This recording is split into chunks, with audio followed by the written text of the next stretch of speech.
बात मेरी सुनो मेरे अजीजों, मैं पूरी दुनिया की बात कर रहा हूँ। आज मुसलमान के घर में मुसलमान तो पैदा होता है, मगर उस आला दर्जे का मुसलमान पैदा नहीं होता जिस आला दर्जे का होना चाहिए।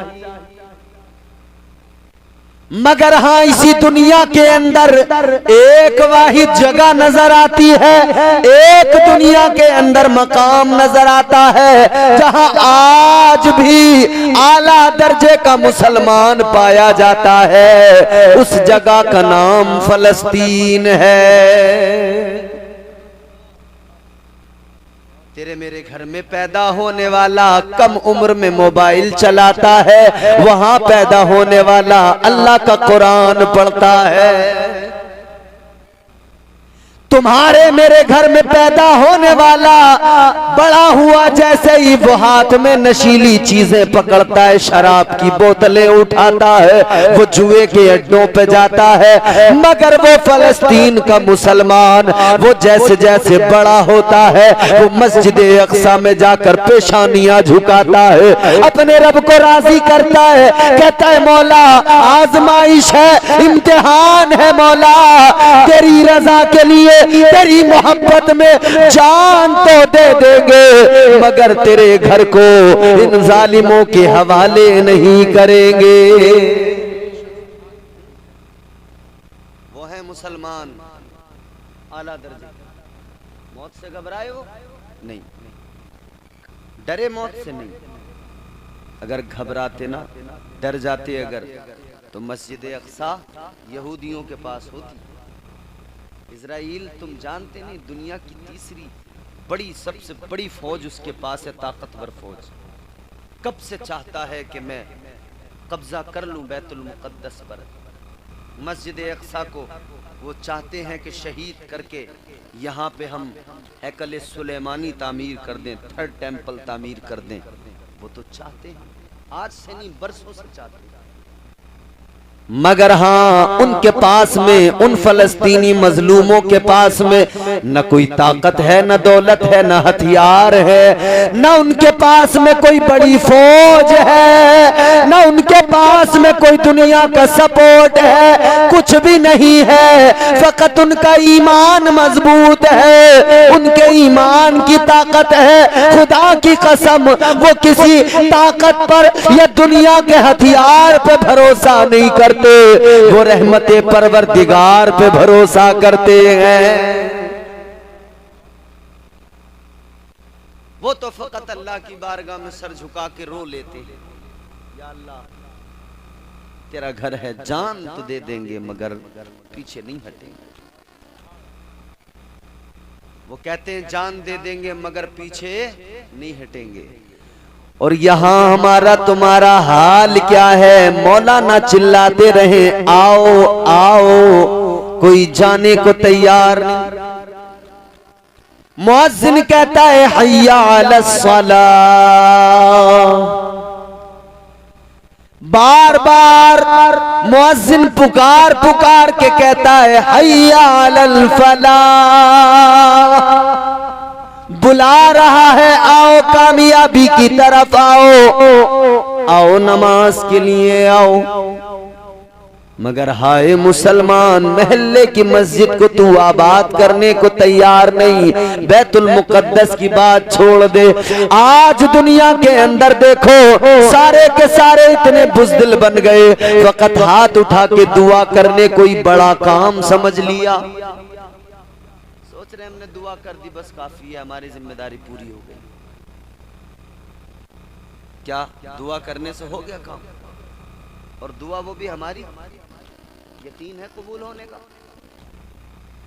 जिस जबान पे दिन भर झूठ रहता हो, चुगली रहती हो, गालियां रहती हो, क्या यकीन करें उस जबान का? कैसे भरोसा किया जाए अपनी उस जबान पर कि हमारी जबान से दुआ के अल्फाज निकलेंगे तो वाकई अल्लाह कबूल कर लेगा।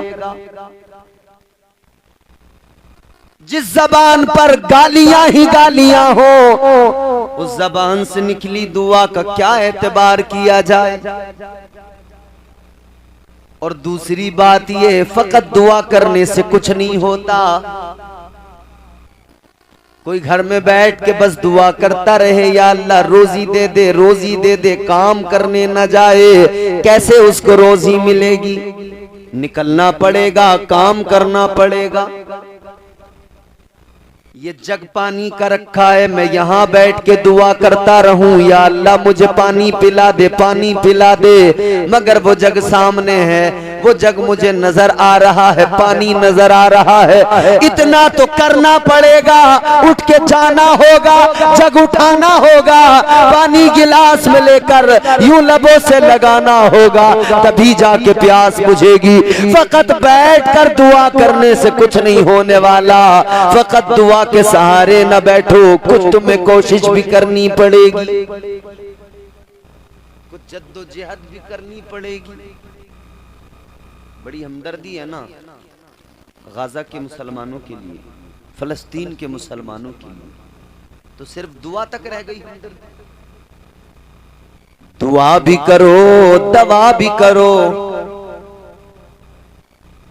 किसी ने सोचा कि वहां के जो बच्चे तिलक रहे हैं, तड़प रहे हैं, सिसक रहे हैं, छोटे छोटे बच्चे जिनको दवाएं भी नहीं मिल रही, पीने का पानी भी नहीं मिल रहा, जो जिंदगी से लड़ रहे हैं, क्या हमने सोचा कि हम उनकी कुछ मदद कर सके?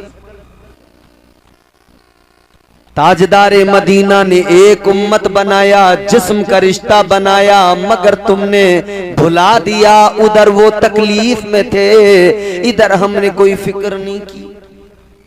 और शर्म तो ऐसे वक्त में तब आती है कि आज भी जब मुसलमानों के बच्चों का कत्ल हो रहा है, जब मुसलमानों को बम बारूद के जरिए मारा जा रहा है, उनके घरों को बर्बाद किया जा रहा है, उनके घरों को ढहा दिया गया, उनके घरों पर बम गिरा दिए गए, वो मलबे में दबकर मर गए, न जाने कितने अस्पतालों में जिंदगी मौत से लड़ रहे हैं।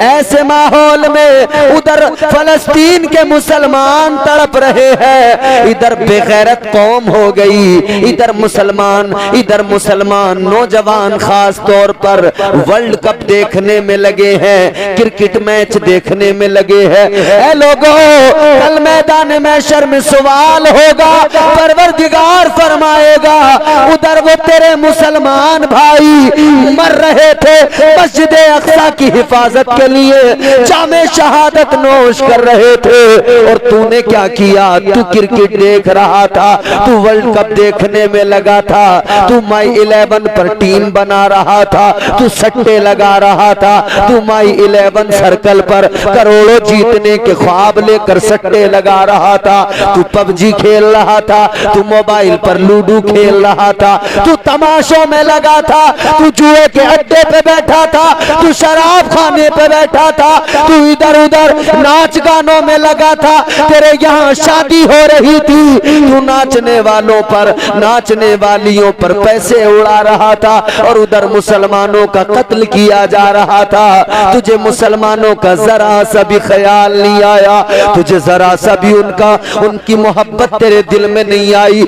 आज भी खुदा की कसम मैं अपने मुल्क की बात करता हूँ, अपने इलाके की बात करता हूँ, अपने आसपास के इन 3-4 जिलों में तुम सुबह को जाकर देख लो, इस रोड से निकलोगे शादियां होती मिलेंगी, जिस रोड पे निकलोगे मैरिज हॉल में मुसलमानों के यहाँ शादियां होती मिलेंगी, उन शादियों में डीजे भी बजते मिलेंगे, उन शादियों में औरतें भी मेकअप में बेपर्दा नजर आएंगी, उनके जिस्म के लिबास भी उतरे होंगे। ओ बेगैरत कौम, याद रखना, अगर आज उनका दर्द महसूस नहीं किया, आज भी अगर अपनी जिंदगियों को नहीं बदला, तो याद रखना अगला नंबर तुम्हारा मेरा है, तैयार हो के बैठना।